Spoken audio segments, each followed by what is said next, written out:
Assalamualaikum warahmatullahi wabarakatuh. Hai semuanya, saya Dwi Nur Amalia dari Universitas Borneo Tarakan dari Fakultas Ilmu Kesehatan dan dari jurusan S1 Keperawatan angkatan 2020.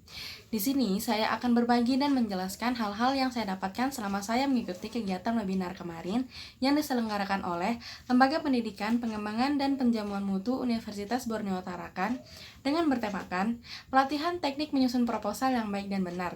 Dan berikut adalah beberapa materi yang saya dapatkan selama saya mengikuti materi. Jadi dalam materi yang pertama disampaikan oleh Dr. Profesor Insinyur Nuni Gofar MS. Beliau menyampaikan bahwa PKM atau program kreativitas mahasiswa itu harus didasari dengan pemikiran yang kreatif dan inovatif. Menurut beliau, setiap mahasiswa harus memiliki pemikiran yang kreatif dan inovatif, karena orang-orang yang memiliki pemikiran kreatif dan inovatif tidak akan pernah takut dengan kosongnya lowongan kerja. Itu dikarenakan orang-orang yang memiliki pemikiran yang inovatif dan kreatif akan bisa mencari pekerjaan dengan mudah atau dengan mudah menciptakan lapangan pekerjaan, sehingga orang-orang yang berpikiran inovatif dan kreatif tidak akan pernah takut untuk akan kekosongan lowongan kerja. Pemikiran atau ide-ide kreatif yang kita miliki itu bisa kita dapatkan di sekitar kita dan di alam semesta yang sangat luas ini. Kita tidak boleh berpikiran seperti katak di dalam tempurung, dalam artian kita hanya mempercayai fakta yang hanya terjadi di sekitar kita saja dan kita tidak melihat ke dunia luar. Apabila kita dapat melihat ke dunia luar, kita dapat menemukan hal-hal baru yang kita tidak dapatkan di lingkungan kita. Hal itu sangat membantu kita dalam mengembangkan ide kreatif dan kreativitas dalam diri kita. Dan ada 3 kunci utama dalam PKM. Yang pertama yaitu kualitas ilmiah dan inovasi atau kreativitas. Dan yang kedua ada kontribusi kepada masyarakat. Dalam artian, apa yang kita berikan kepada masyarakat atau apa yang akan masyarakat kita terima dengan kegiatan yang akan kita tujukan. Dan yang terakhir ada kerjasama. Di sini maksudnya adalah kerjasama tim dalam pembuatan proposal itu sangat-sangat penting dalam pembuatan PKM ini. Ada beberapa jenis PKM, yaitu PKM 5 bidang dan PKM karya tulis serta PKM GFK. PKM 5 bidang yaitu terdiri atas yang pertama PKMP, yaitu PKM penelitian. Lalu ada PKMK, yaitu PKM kewirausahaan, dan ada PKMM, yaitu PKM pengabdian pada masyarakat, dan ada PKMT, yaitu PKM teknologi, dan yang terakhir ada PKM karsa citra. Dan PKM karya tulis terdiri atas yang pertama gagasan tertulis dan yang kedua artikel kimia. Lalu ada juga PKM GFK yaitu gagasan fotoristik konstruktif.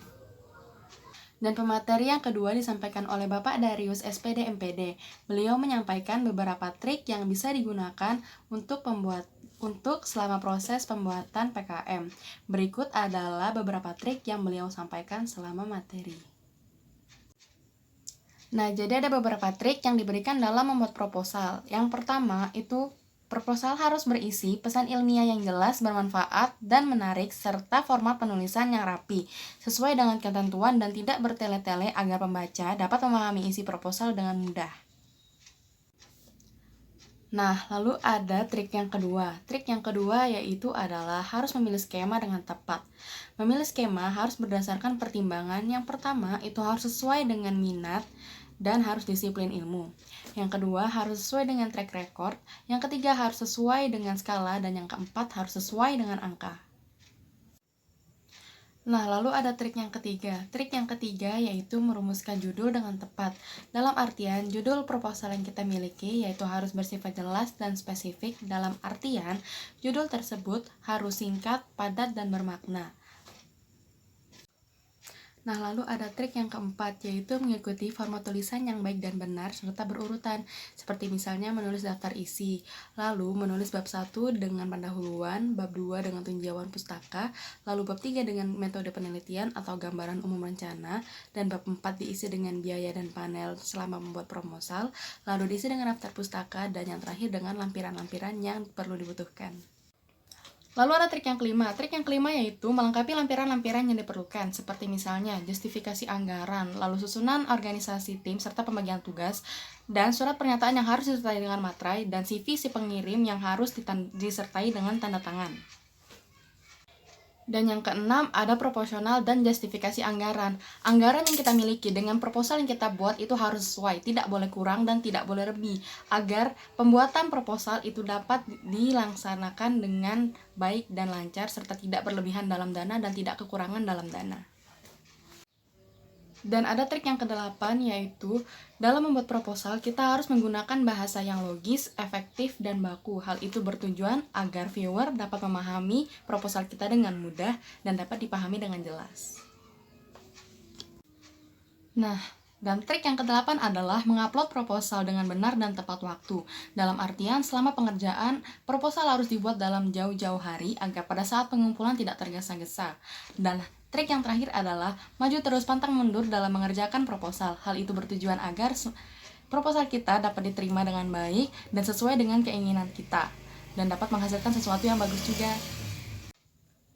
Sekian dari saya, apabila ada kurang dan lebihnya mohon dimaafkan. Wassalamualaikum warahmatullahi wabarakatuh.